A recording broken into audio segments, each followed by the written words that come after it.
Good evening, Chef Hall. Hey, Don, how are you? I'm all right, yourself?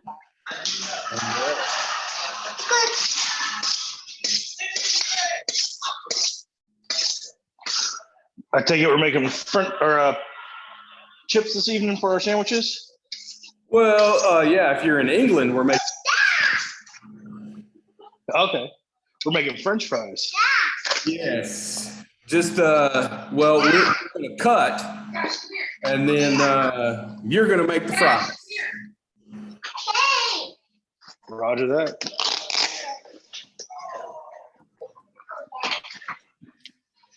Hey, you be quiet.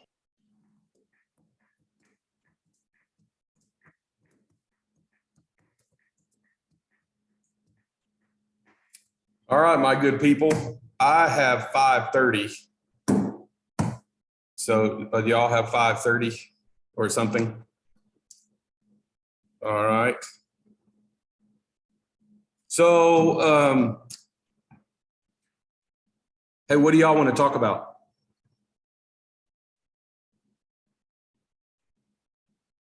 Nothing?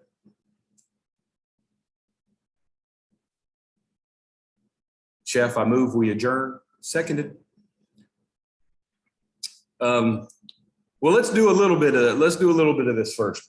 Do you have your knives? I have a question, sorry. Okay, Kitty, go ahead. So for our I think it was a speech or something we have to do.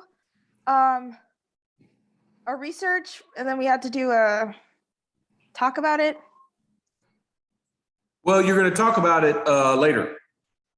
Yeah, I know, but I was curious, how long would we have to talk about that, I guess?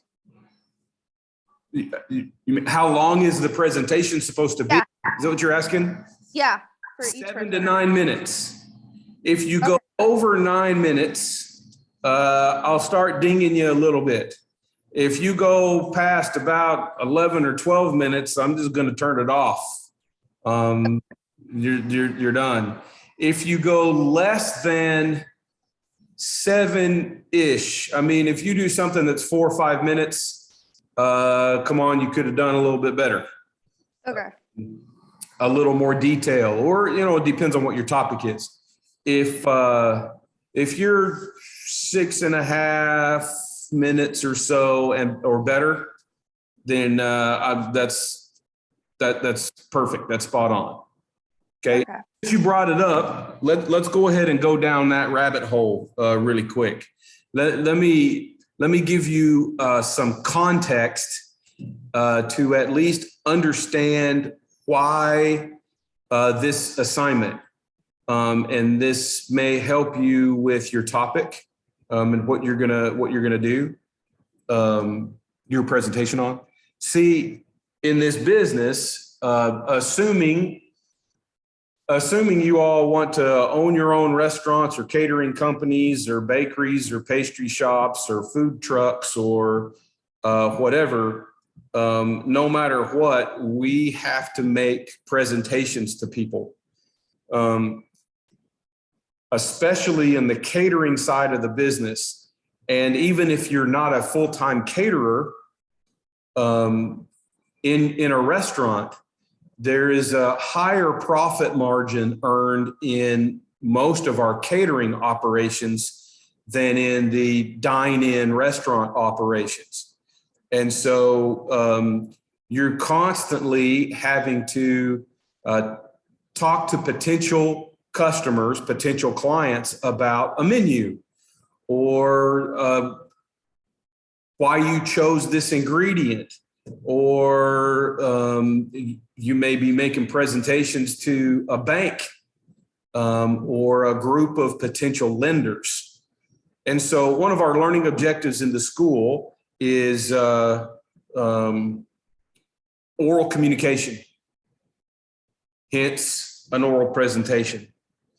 Since we're in the food world, and since you frequently have to make presentations about, for example, how many of y'all, there were so many, I don't think I got everybody, maybe I did, I know Donnie was at the chef's ball the other night because he was just the next station over.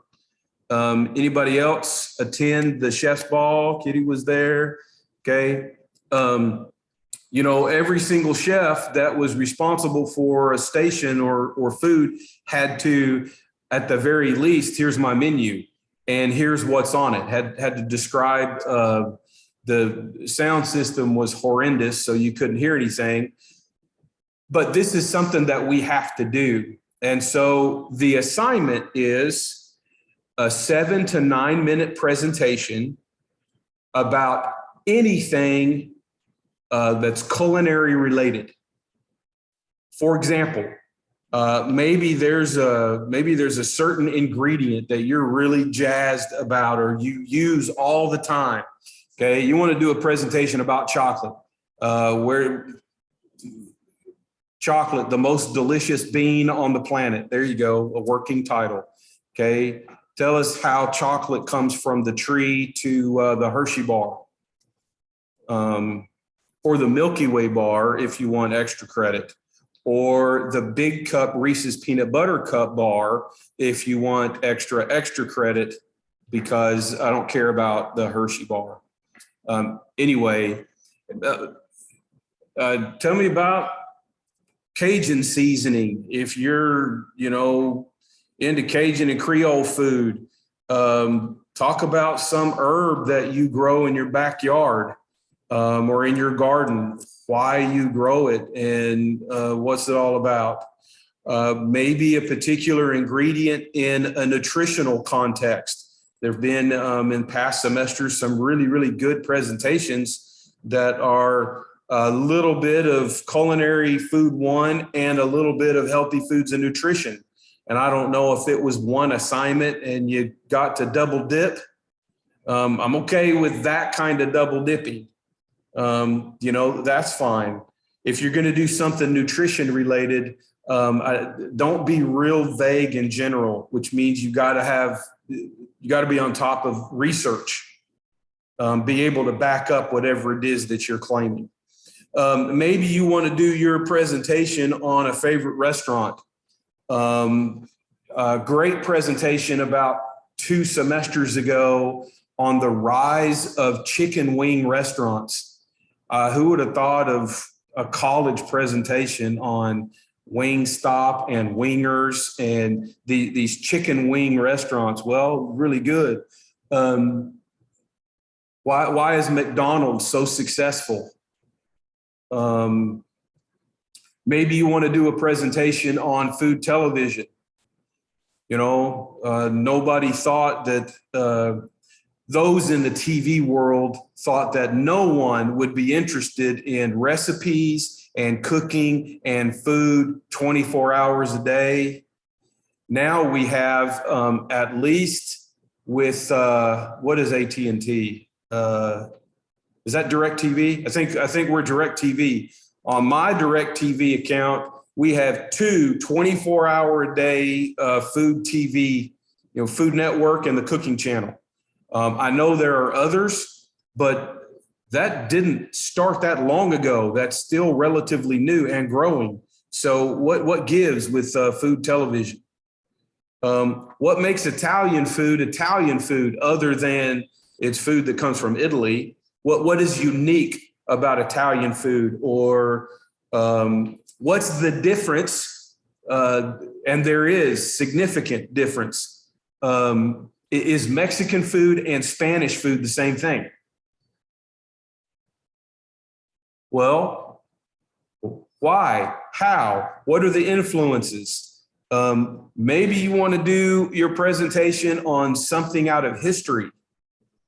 A long time ago, fishermen in the sea pulled out this little thing that today we do refer to as the cockroach of the sea.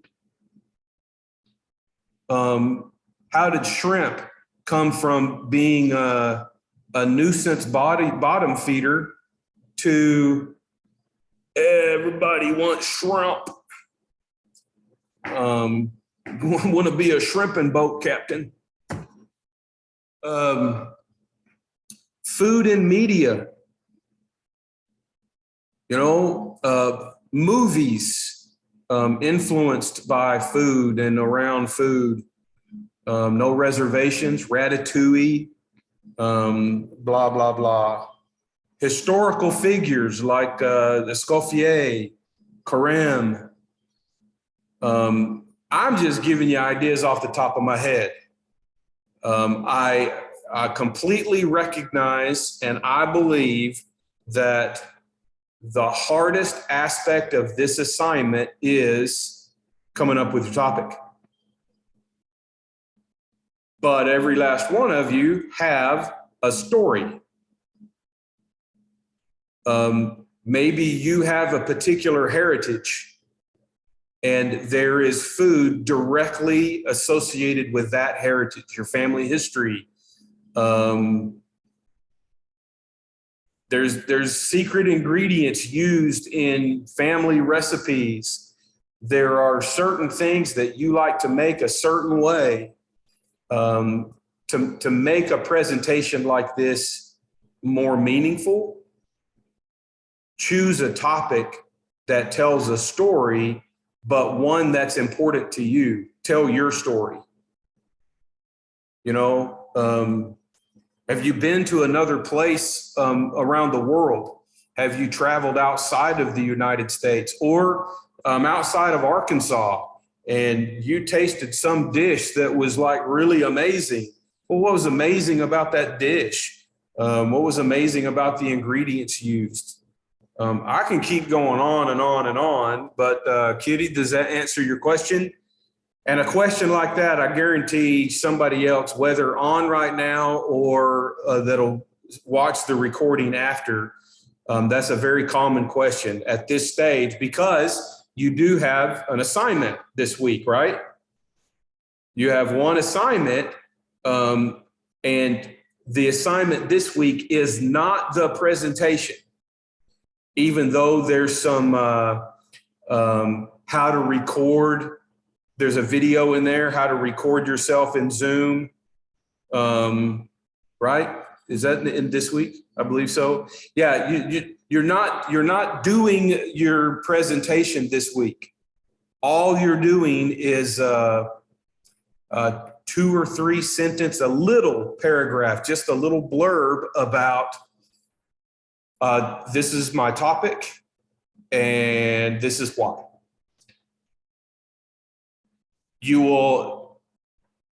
This presentation is due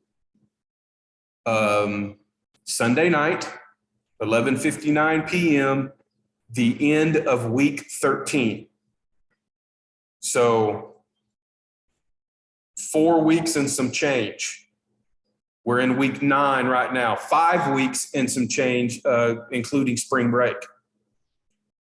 Now, if you've got it all together and you understand what you're doing, oh, look at the helper. Yvonne's got a helper. We love helpers.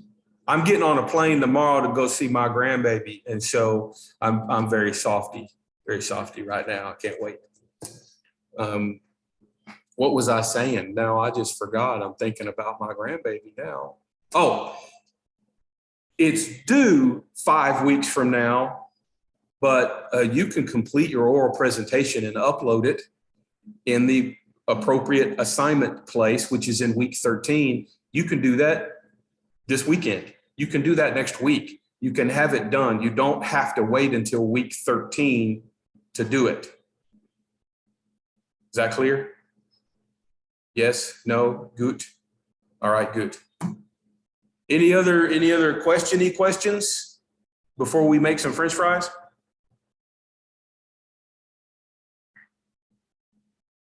No?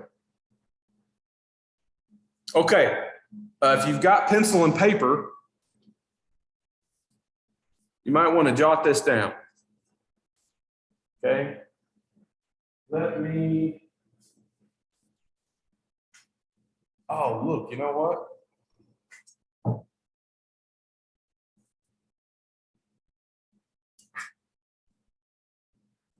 You don't need to jot this down, actually. I'm going to put this on the camera here. And I'll get a little close up of this, and then you can come back to video. Let's see if I can get this down close enough.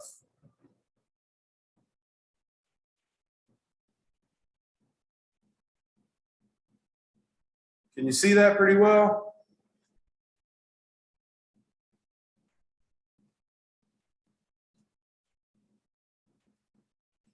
This is for another class, another purpose. I didn't do this, but another instructor made this as kind of a quiz, so that they'll have to. What I'm going to do, I'm going to write in each of these spaces the names of these cuts, because back to the beginning of the semester, but now especially we have all of these funky, weird French names, and we need to know these names and the dimensions for each cut, how this works. And so this larger one is a Pont Neuf.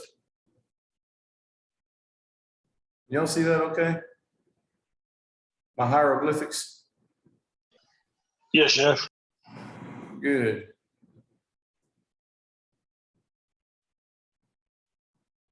Put it in the okay. The next one, so the Pont Neuf is 3/4 of an inch by 3/4 of an inch square. By what I have here, this silhouette, you can see it against this this measure.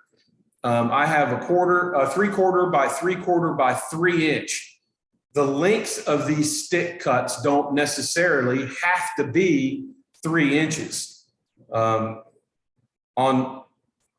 In our textbook, I think it says 2.5 inches. In other textbooks, it'll say 2 inches, 2.25 inches, 3.5 inches. What we're looking for is, for the Pont Neuf, 3/4 of an inch by 3/4 of an inch by consistent length. So if I ask for a Pont Neuf and you do 5 or 6 of them, all 6 of them should be exactly the same length and exactly 3/4 of an inch by 3/4 of an inch. That makes sense, I hope. The bâton is the next smaller, 1/2 inch by 1/2 inch by, in this case, 3 inches. And French for small bâton is a bâtonnet. Now we're starting to increase the challenge. 1/4 inch by 1/4 inch by 3 inch length. In this case, 3 inches. And now we get even the smaller we get, the more precise each cut needs to be. Although the same is true for the large cuts as well. This is a julienne. And the smallest, very tiny, 1/16 of an inch square is a fine julienne.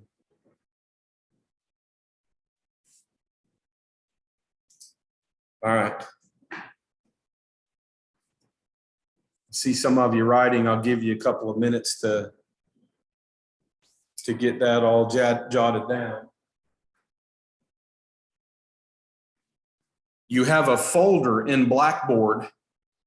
When you open up your course content, it's up near the top. The folder is just called Resources. And one of the files in that folder is called Cutting Mat, or Knife Skills Cutting Mat, something like that. And this little diagram comes right off of that cutting mat. It also has the dice cuts. It has a tournée that we're going to learn in a few weeks. It has the paysan, the losange, the rondelle. Has silhouettes, and they're sized And so it would be very helpful to you at this point if you go to that resources folder, download and print that Knife Skills class cutting mat and have that with you. Have that while you're cutting. Maybe put it in a sheet protector or something, because now we're working on potatoes and we're cutting things that are soft, right? What do y'all think about cutting potatoes versus cutting carrots?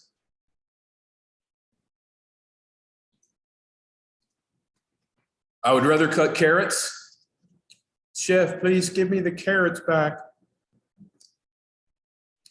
I've had you cut carrots up to this point because the carrots are hard, right? The carrots are firm, and you've got to work harder. Your knife has to really be sharp, but you've got to work harder to get consistent cuts out of a carrot. Well, a potato is going to be really easy, super, super easy compared to the carrot, which means now you have to be extra sure that all of the other dynamics of your cut are in place. 90-degree angles by 90-degree angles, how you hold the knife, the angle of your cut, just a little quarter of a degree off on a larger item like a potato. If you're angling your knife, that angle is going to be magnified. So anyway, everybody done with this chart? I hope. Good. So we're just going to make that go away. And I'm going to move this back up, kind of out of the way a little bit. And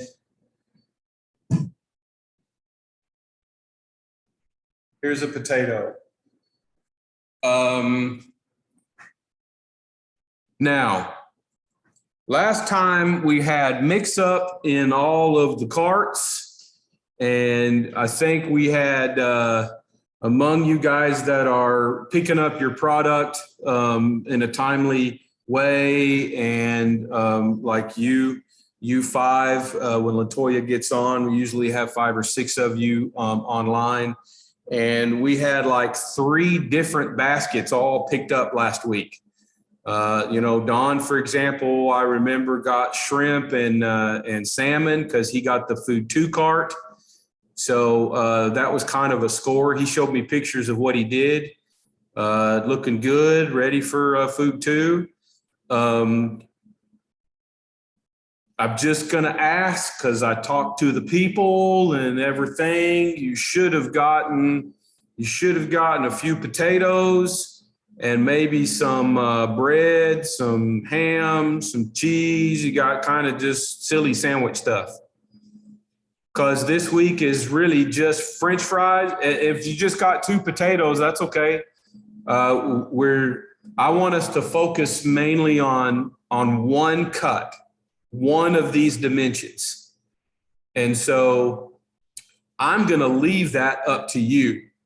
If you want a little bit larger French fry, assuming you're going to do French fries, then I would suggest you cut the baton. 1/2 inch by 1/2 inch by whatever length you want. If you want something that more resembles a McDonald's French fry, then you want to cut the bâtonnet. But how long it takes to cook these really isn't going to matter very much. Before we get started cutting, you also need, let me switch a camera here. I think it already shows. Oh, no, not quite exactly.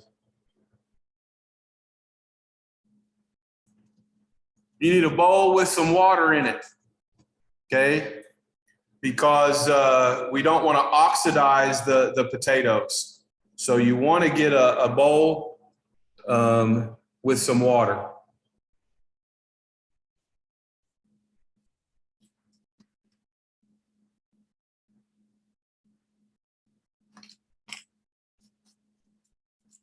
Now we're going to do this. We're going to do this relatively quickly because actually making the French fries is in. There are 2 steps. There are 2 stages. And you know, those of you that have kids and grandkids at home or with you right now, I hope you have maybe some more potatoes because you might want to cut up some more potatoes to make these fries before the night's over. And so I'll talk about that in a minute. All right.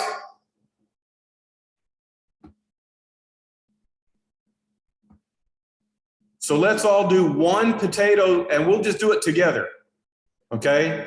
I see Kiri really well. I see that potato and cutting board. If y'all can play with your phone or tablet or so that I can see your cutting board and your potato while we're doing this. Chef, silly question, but should we have already washed our potato or? It really doesn't matter. So you've got the water. The potato is going to go in the water. You do not need to peel the potato because we are going to square the potato as we have done with carrot, right? So that's it. That's the first thing. Just like what we've done with carrot in the past.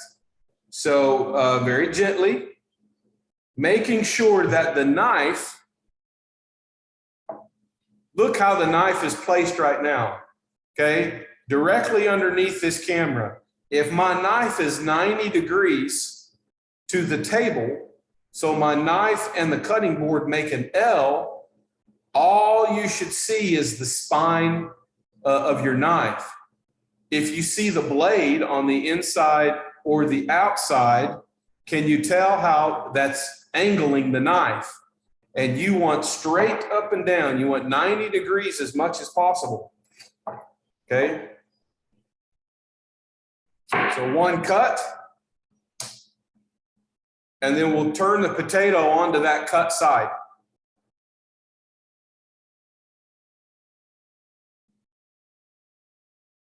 Another cut. And then we'll turn the potato on that cut side. Now you are not going to be able to see angles very well because I've got 2 cameras coming in at 2 different angles and the cameras are angled, but you want as much as possible, this angle right here are 2 cut sides. You want that to be 90 degrees. Okay. Now this 3rd cut, it's very important that my knife is straight up and down. Again, if I go right underneath so that you can see what you should be seeing, you should just see the spine. I'm lining up the spine of the knife with this cut side. That should be parallel, okay?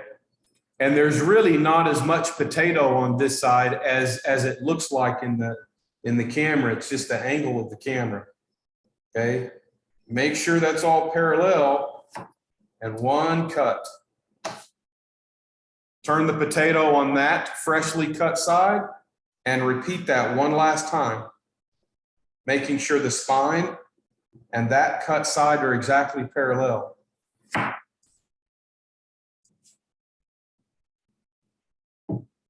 Now we'll cut these ends off. If we keep a little bit of skin, that's okay. No harm, no foul. Okay, so I don't want to waste a lot of potato. I want my knife straight up and down. I just see the spine. And so if I'm straight up and down, my knife and the cutting board make a 90-degree L, but I also visualize my knife and the potato. Looking at the cut sides of the potato, that should also, there and there, that should make an L, a 90-degree angle. And when I'm pretty confident about that, cut away. and do the same thing to the other side.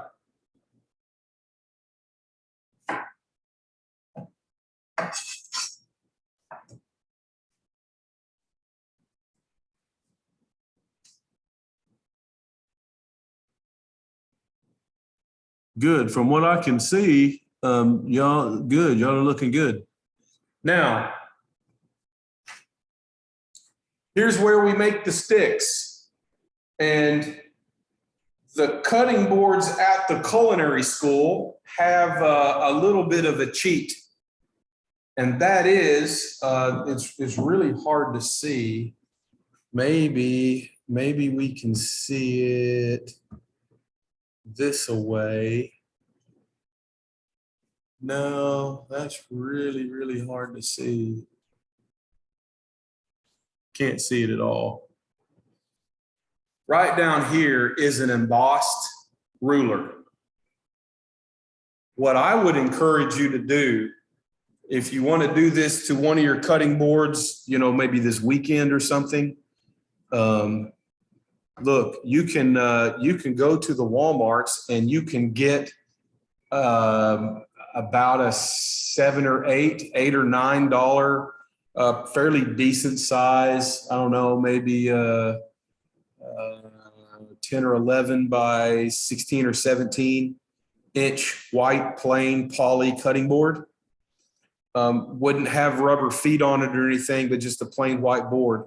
Use a ruler, use a tape measure and a fine point Sharpie. And you can write in, well, Dawn also has from Mercer. You can get that online. You can get it to Amazon. Do y'all see that? Let me blow that up. Looky there. Has a ruler down at the bottom. The bottom, what we're looking at, the bottom is in centimeters. The top is in inches. Everything that we're doing here in the culinary, well, not just everything we do in culinary is in inches. Some of the things you're going to do in baking and pastry will be metric. You'll use grams and we use ounces, blah, blah, blah. But you can see these are open, the sizes of your cuts, silhouettes. It's a pretty nice tool to have. But you can also, on the cheap, you can get a poly board from Walmart. Thanks, Don. You can get a poly board from Walmart. You can just use a Sharpie, a permanent marker, and you can mark in dimensions. It's going to be really hard without something like that to be assured that you're getting any particular size. Okay. I didn't go back and look, so I don't remember the lab assignment exactly what I asked for, but I know the next time we have a knife skills test and for the final practical exam, I asked for some of these cuts with a ruler or a tape measure included in the picture. That gives me scale. Then I can see, is your 1/4 inch really pretty close to a 1/4 of an inch in addition to just being consistent. So for this evening, just make something that is, make something that's your French fry size. Whatever you're happy with the size of a French fry, that can be the size of your cut. But again, you want to make sure that your knife is straight up and down. And right now we're talking about the width of your fry. And once you're happy with that, there you go, cut away. And then the last cut for your stick is going to be whatever this thickness is. The width of each cut needs to be exactly the same or as close to identical as you can make it.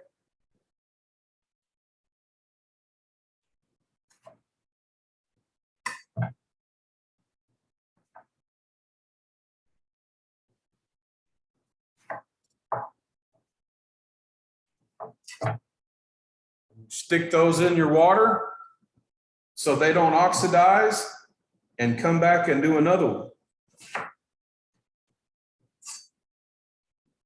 You can do all of your planks at one time. Now, listen, I want you to resist the urge to stack these planks and try to cut it all out at one time. Look at what happens, okay? When I have all these stacked so that I can work fast, you can't control the sandwich. And now you end up with, so on one side, they look pretty good. But when you go to the other side, see how they're all different? They're all kind of random. You can't control the slide of these potatoes. You can't control this while you're cutting. So don't do that. Be very deliberate about each cut. And then you get them both the same size.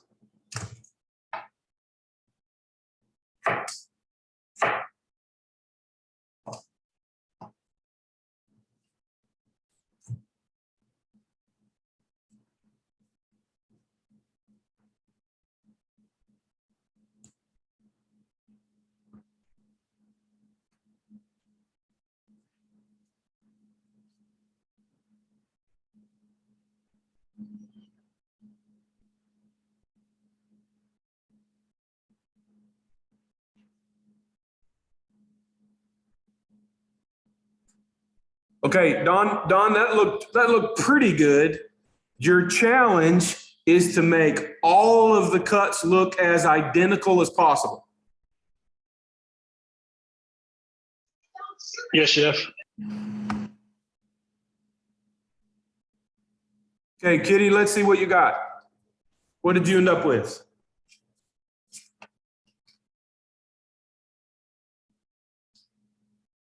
Yeah, pretty good. The same thing. You see how you've got some in there that are yeah, just bigger and tapered. They're going to fry just fine. They're going to make good French fries. They're going to make something tasty, but we're after very, very consistent cuts, because when you, well, let me ask y'all, why are we after consistent cuts? Consistent size and shape. Why are we after? For even cooking and same time. Exactly correct. That'll take the same length of time. Yvonne, that looked good that you had in your hand.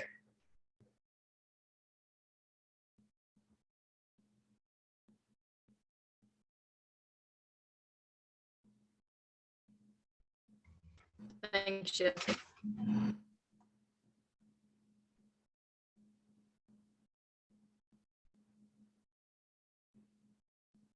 Uh-oh, what happened to Caitlin? Did she drop off?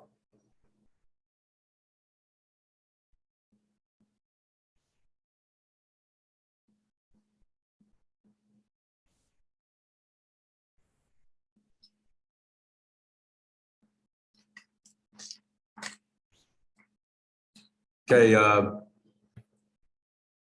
Elizabeth, one thing, very, very, very important in this business, very important. If those are acrylic nails, they have to go away. If it's just nail polish, the nail polish has to go away. So well, for all of you, you should have either already done or you should be in applied food service sanitation. Is that a class that you've done, food service sanitation? So something like an acrylic nail or nail polish, what kind of a contaminant is that? What kind of a contaminant would that be?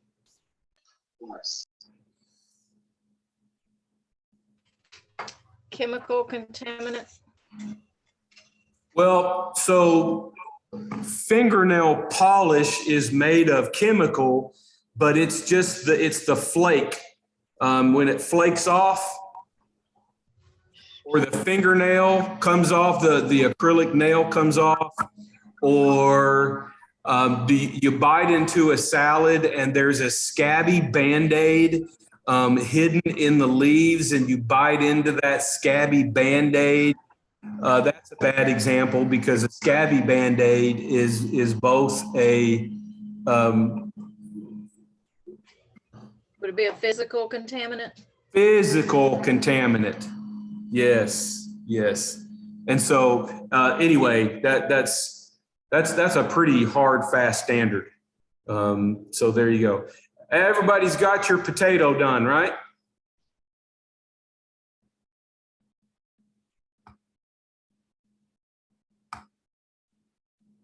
Is everybody's potato in water? Your cut potatoes are in water. Okay.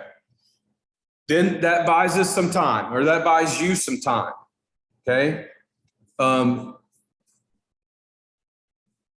Who was planning on having some French fries for dinner this evening? Uh-huh. Uh-huh. All right. Maybe, maybe not. Dawn is a yes. Dawn, do you have more potatoes than the 2 potatoes that the school gave you? No, chef. I can get to tomorrow though if I need more. No, I do the same thing. You know, I'll have my whole family around, and I'm gonna eat whatever I want. They could, you know, 2 potatoes is enough for my dinner. I don't know about, I don't share very well my food, but anyway, frying your French fries. Listen, Linda, listen, honey. 2 stages. There are 2 steps, and both of these steps are important. Okay. As I describe this to you, you will understand why we're basically done here now for this evening. You can cut your other potato, and then if you want these potatoes for later for fries, you still want to do this first step now. I mean, this evening would be best. Okay. Once you have your cut potatoes, this is true if you want to turn these into some little dice for some home fries, some hash browns kind of thing.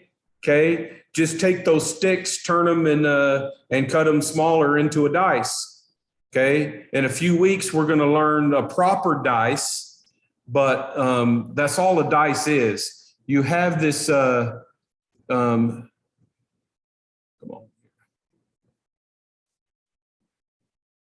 You have this nice, pretty squared, water dripping on my computer. You have this nice, pretty square, it's a square this way. If you want a pretty cube, if you want a proper dice, then your 1/2 inch by 1/2 inch, instead of there being 3.5, 4 inches, you cut that 1/2 inch.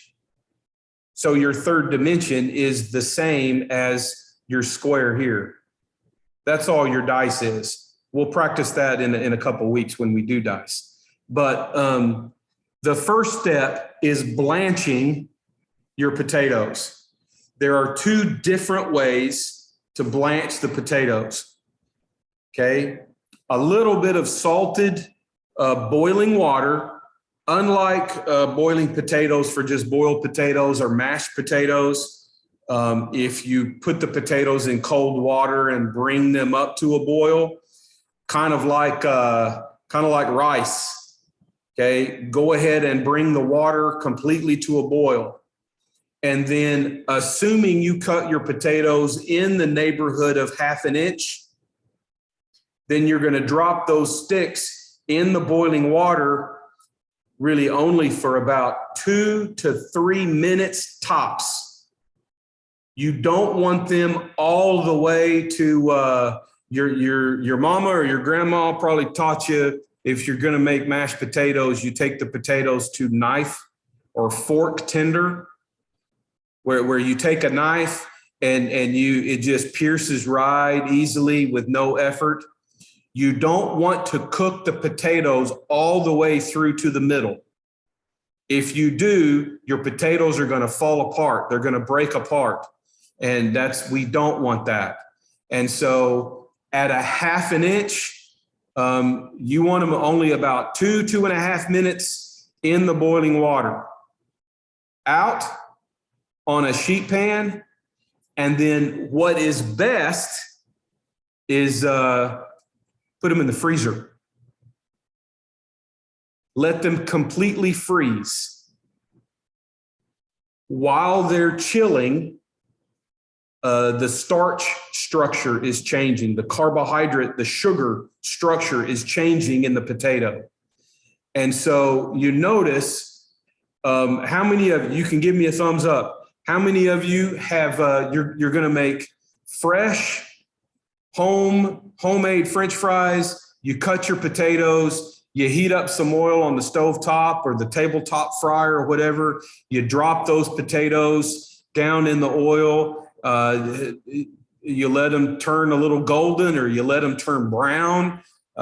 They seem crispy. You take them out of the oil and put them on a paper towel. You season them really good. And about 3 minutes later, you come back and they're a little less crunchy.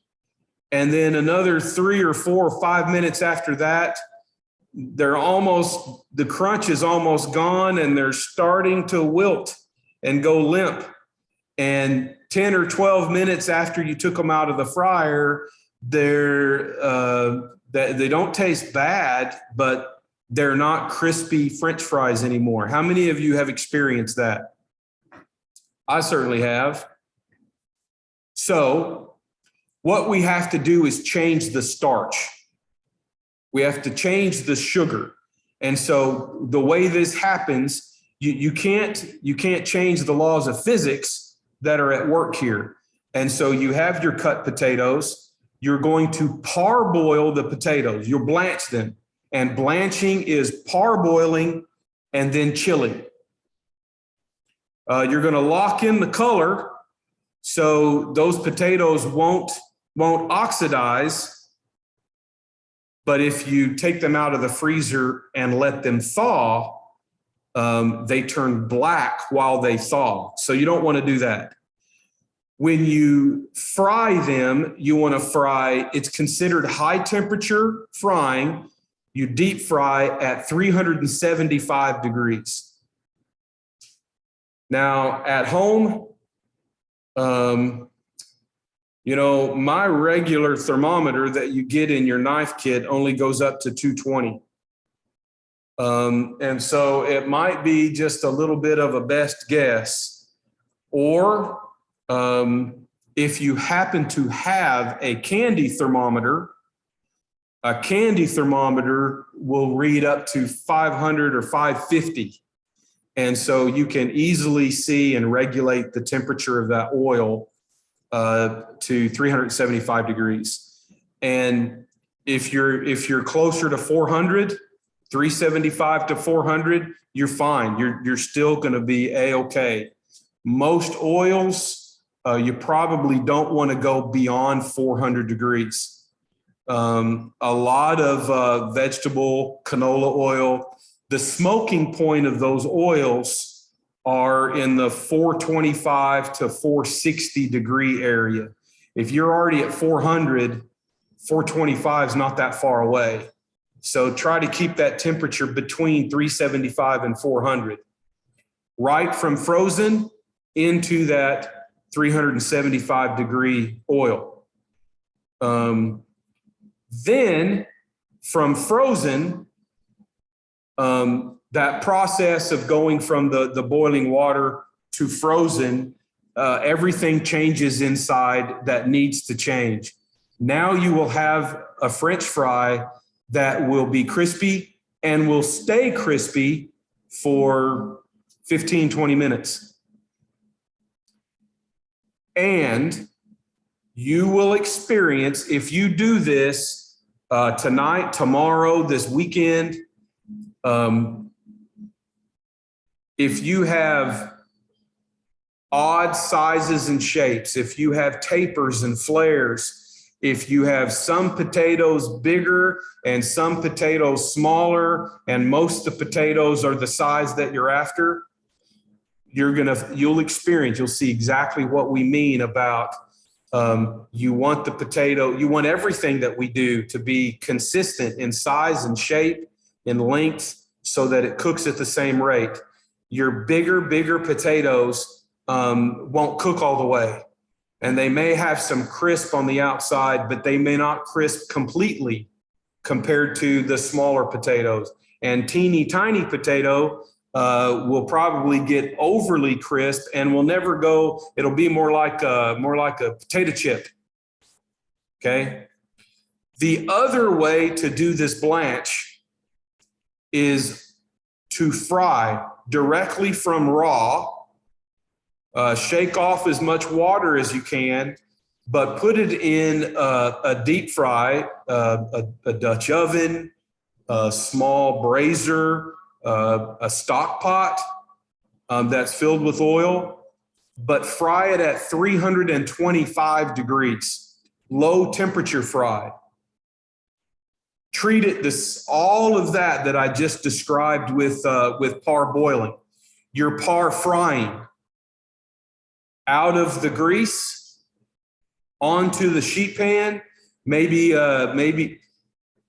in this par fry, you don't want to take it out, take the potatoes out, put it on a sheet pan with paper towel and put it in the freezer, because the paper towel with the grease, the paper towel will adhere to the potato. If you have parchment, not so much. You're going to be just fine, A-okay.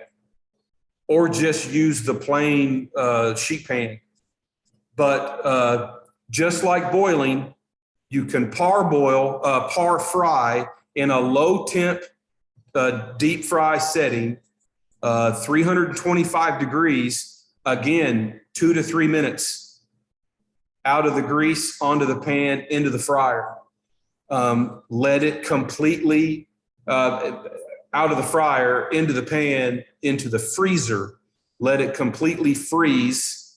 So it's best to blanch today, fry and eat tomorrow.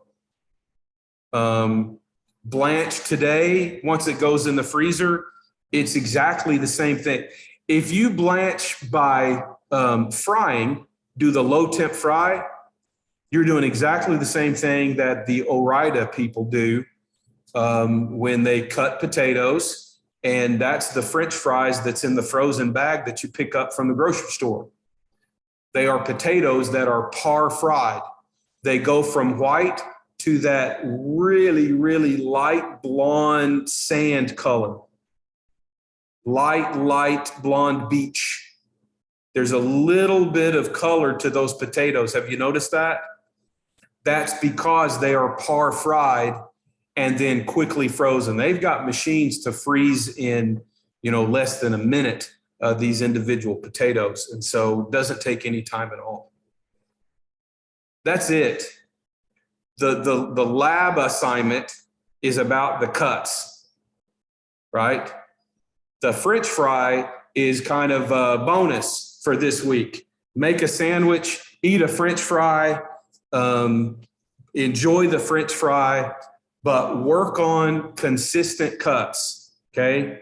And I believe we're printing out a lab sheet that has 2 different sizes, the baton and the bâtonnet, and there's a whole bunch of silhouettes. I don't know, maybe 8 or 12, 10, something like that. Y'all, give me at least 5 or 6. You don't necessarily have to fill up the entire page, but give me more than just one cut. I can't see consistent cuts with just one cut, right? So give me 5 or 6 so that I can see consistency in your cutting, or give you some feedback, hopefully to help your cuts get a little better. How we feel? Is that all good? Chef, one quick question. Quick question about that blanch. Yes, Did you please. say have it running boil or put it in and then bring it to a boil? No, already boiling, rolling boil. And it doesn't have to be a hard rolling boil, but you need to have some bubbles at the top of the water, breaking the surface of the water. Already boiling. Otherwise, you'll over blanch the potatoes. You don't want that. Okay, I've got one more thing, very brief. Next week is spring break. There are no assignments. There's nothing to come pick up. There's no product. Some staff will be here. No faculty will be here. No nothing. I'm getting on a plane tomorrow, going to see my grandbaby. I will be available by phone. Text me if you have questions about anything.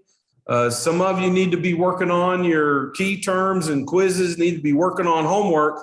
And if you run into a jam or you need me to reopen something, if you're going back to previous weeks, I've probably already zeroed those assignments. You need to text me or email me and ask me to open those up, reopen those. So do that. Take advantage of the bonus week, I guess, if you want to. The following week, week 10, there is not a cutting assignment. If you've looked ahead, fine. If you have not looked ahead, let me tell you what week 10 is, and it will be a little bit different because as soon as spring break is over, I have to get on another plane. I'm an accreditation site visitor for the American Culinary Federation. So other culinary schools around the country, every culinary school has to be accredited, receive accreditation. And I'm one of the auditors. And so I have to go to Great Plains Community College in Lincoln, Nebraska. I will be on a plane coming back to Arkansas that Thursday evening, and I won't be home until late.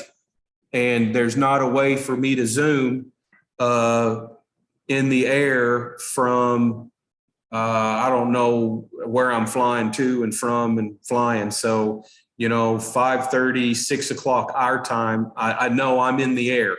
So we will not have Zoom at all. Here's what we have. We have a tasting experience. We do this every semester. It's always week 10. So I didn't just come up with this because even the in-person, this is what we do every week 10. We're going to have a cheese tasting. Okay. You'll be picking up about 1 ounce, and this will be enough of a portion for you to share with others. Maybe 3 or 4 people, you and 2 or 3 may be able to join you in this little cheese tasting. But you're going to be picking up 12, I think, 11 or 12 different cheeses. Hard cheese, semi-hard cheese, semi-soft cheese, soft cheese. You're going to be picking up cheese that is sheep's milk, goat's milk, cow's milk, water buffalo milk. You will be picking up cheese that is acidic, stringent, bland, buttery. This is about 2 things. 1, exposing you to some cheese that is more than Velveeta or Kraft singles. Okay, in high-end food, we would like to avoid Velveeta, and we would like to avoid Kraft singles. I usually refer to it as Kraft singles. And yes, in my house, when I make a grilled cheese sandwich, I include Kraft singles in my sandwich because they are delicious. There's really not any cheese in that cheese. you're going to experience some real cheese. And you need to have that experience. The other part of this assignment, the other part of this experience in 2 weeks is waking up your palate, learning to pay attention to how you taste and what you taste, and beginning to be able to articulate how you're tasting and what you taste. You know, in addition to oral presentations, the number one thing we do besides cook is describe how things taste. So I'm going to ask you a question. You can unmute your microphone if you dare a response. Describe to me the taste of an orange. What does orange taste like?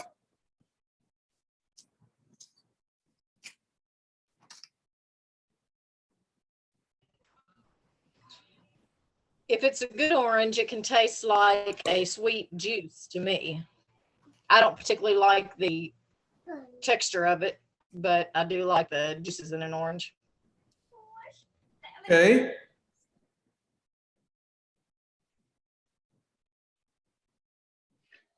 Sweet, citrusy.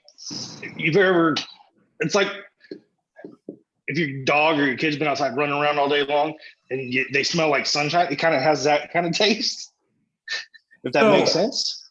I always get at least one. I always get somebody. Thank you, Don, for being the one. I always get one person that I promise you I'm not making fun of you. I'm making fun near you. That's all. I'm just making fun in your direction, but not at your expense. I have always, each semester, heard at least one reference whenever I ask someone to describe the taste of orange. Somebody says, it's the taste of sunshine. Oh, chef, it tastes like sunshine. And my response is, I ain't never licked the sun. So I don't know what the sunshine is supposed to taste like. My point in asking this is, it is hard to come up with the words to describe what does orange taste like? What is sweet? I've never had brown sugar before. What does brown sugar taste like? What does South Carolina barbecue sauce taste like? Describing taste is an acquired ability. And when you've acquired the verbiage, when you've acquired the vocabulary to be able to describe taste, for a trained professional, it's still hard to come up with the words. But we have to start somewhere. And so you will see in week 10 where the assignment goes. There will be a document for you to download called a cheese tasting journal. You will taste one at a time. You will taste the cheese. I'm providing you with some documentation, some information about the cheese, so you can write down this cheese comes from this region or this country. This is sheep's milk or goat's milk. Okay. There's a little spider graph at the bottom of each page, and I think you'll be able to figure it out. I've got an example in that journal. You're going to put little dots on what you taste and the intensity. How salty is this cheese on a scale of 0 to 5? And you'll put a little dot and you'll connect the dots and you'll make a little graph. And when we come back, I'll share a few pages of each other's work of one cheese. And we'll talk just a little bit about how it is that we all tasted the same thing, but our taste perception is vastly different. We'll talk about why. We need to do this before we have that conversation.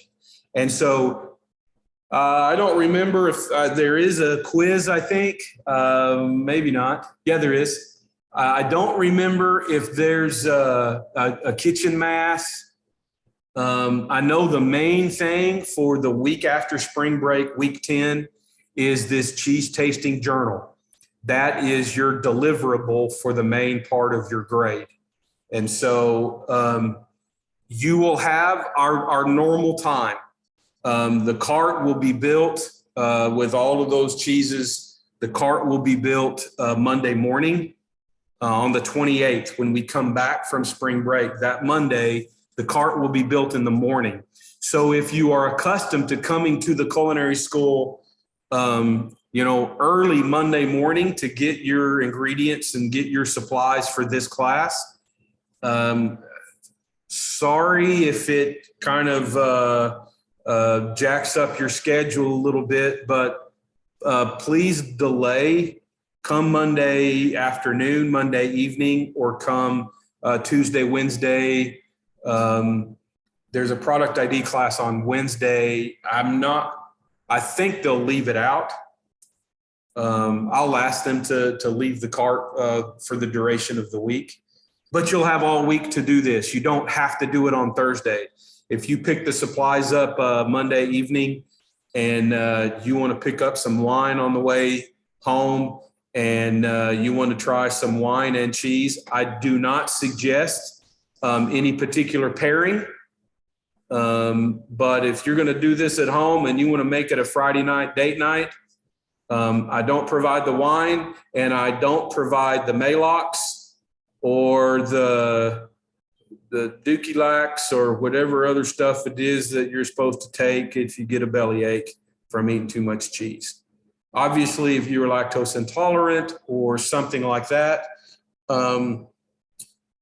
then text me one-on-one and I have an alternative assignment. You'll still pick up the cheese. You'll still do something with the cheese, but let me know that you need the alternative. If you don't like cheese, I don't care. Welcome to culinary school and expanding our palate. Okay. But I don't want you to, nobody should have to do something that, would make you sick or anything like that. A taste of, I think it's 11 or 12 cheeses. A taste isn't going to plug you up or anything like that. It never has, to my knowledge. And I've been doing this assignment for 5 years. So anyway, there you go. Yes. Was that Caitlin that just said, yeah, or Yvonne? Yeah, I don't provide Excedrin either. So you're on your own with that stuff. Again, text, email. I will be traveling, obviously, the next 2 weeks, but I'm not shut off from the whole world. I may be a little bit slower than usual to respond, but I'll certainly respond if you have any cares or questions. Do you have anything that's immediate or urgent right now? Y'all have a safe spring break. Especially if you're all caught up, enjoy it. Take the rest. We're on the down slope. There's only a few weeks when we get back, and it will go by fast, super fast. Good night, one and all. Enjoy your grandbabies. See ya.